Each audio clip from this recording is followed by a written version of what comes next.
सब समझते हैं मैं स्ट्रांग हूं, किसी को नहीं पता मैं कितना थक चुका हूं।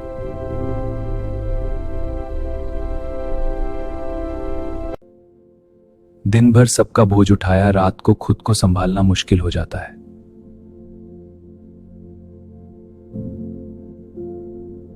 मदद चाहिए, कोई है? बचाओ मुझे ना तक पा।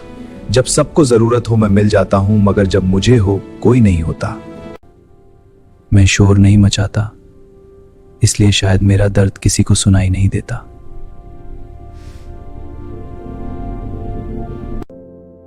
सबसे मुश्किल जंग खुद से होती है, और वो मैं रोज लड़ता हूं।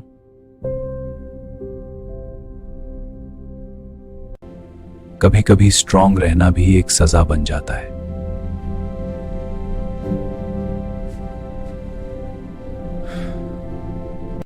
अगर ये अल्फाज दिल को लगे हों तो लाइक जरूर करना, शायद किसी और का दर्द भी हल्का हो जाए। शेयर कर दो, और ऐसी वीडियोस के लिए चैनल को सब्सक्राइब कर लेना।